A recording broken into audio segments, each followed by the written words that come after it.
चंदे के तौर पे उसकी पेमेंट की गई, बाद में उन्हें काम दिया गया।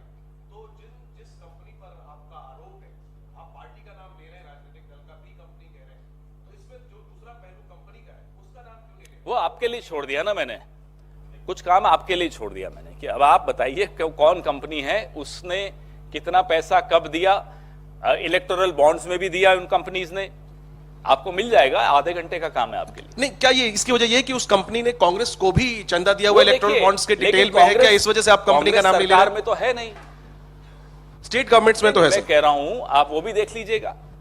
ना कांग्रेस के पास ईडी है, ना कांग्रेस के पास सीबीआई है, फिर कोई भयवश तो कांग्रेस को चंदा देगा नहीं।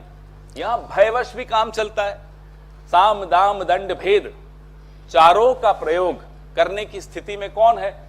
D company. हाँ जी सर, नीरज हूं न्यूज 18 इंडिया से। आपने कहा कंपनी का नाम आप नहीं ले रहे, प्रोजेक्ट कहां कहां है उसके बारे में थोड़ी है ना, सारा आपको प्रेस रिलीज में आ रहा है ना। पुणे का प्रोजेक्ट है, Pune ring road, Pune ring road E3, E1, W1, W2, W3 सारे तो आपके सामने हैं। केवल पुणे के? हाँ, ये उन्हीं में आया है। ये जो खास तौर पे ये कांड जो हुआ है, ये जो डकैती हुई है, ये वहीं हुई है। 20,990 करोड़ के ये प्रोजेक्ट्स, 8 प्रोजेक्ट्स जो मैंने आपको अपनी प्रेस रिलीज में, और प्रेस रिलीज 3 भाषाओं में है।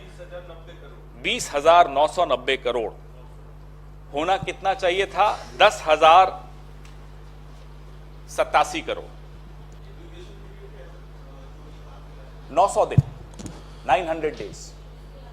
पवन सर, अभी कहाँ, इसके अलावा क्या सवाल है? यही सवाल है। नहीं पवन सर, आप सवाल ये कि आप कह रहे हैं ये आउटगोइंग सरकार है, तो क्या आप कॉन्फिडेंट हैं कि महाराष्ट्र में आप लोग सरकार बना रहे हैं, और जब आपकी सरकार बन जाएगी तो किस तरीके से जांच की जाएगी और क्या जांच का दायरा बिल्कुल रहेगा? जांच की जाएगी। इस तरह के जितने भी प्रोजेक्ट्स इस आउटगोइंग सरकार ने इस तरह से दिए हैं, जहां टैक्स पेयर का पैसे को लूटा जा रहा हो, सरेआम लूटा जा रहा हो, उसकी ना केवल जांच होगी, वो दोषी कोई भी हो, वो दिल्ली में बैठे हो या मंत्रालय मुंबई में बैठे हो, कोई भी दोषी हो, ज्यादा करके वो दिल्ली में ही बैठे हैं, उनको बख्शा नहीं जाएगा।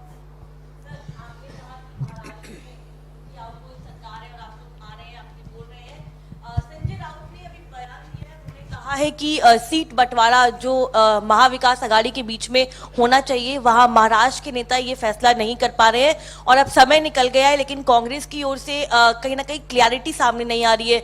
बार बार दिल्ली का हवाला दिया जा रहा है।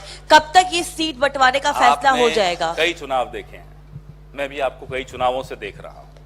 आपने कई सीट बंटवारे देखे हैं, आपने हर बार सीट बंटवारे में हर पार्टी की तरफ से इस तरह कि माइंड गेम्स खेलते हुए देखा होगा। ये सब हमारे बीच में चलता है, लेकिन सब कुछ दुरुस्त है।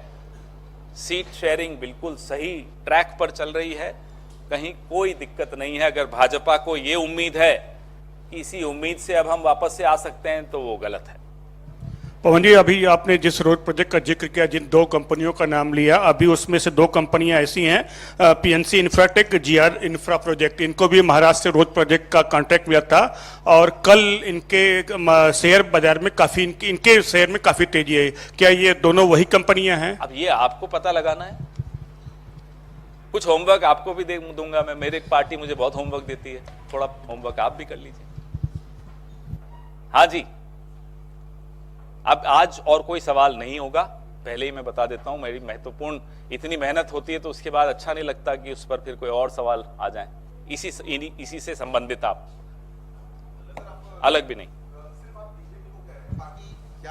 दो दल वहां पे महाराष्ट्र में है, इनके सहयोगी। मैं महायुति बोला, लेकिन बीजेपी सबसे अग्रणी है वहां फ्रंट पे, क्योंकि बीजेपी का शासन केंद्र में भी है, एजेंसीज उनके पास हैं। ये सरकार भी एजेंसीज की सरकार है।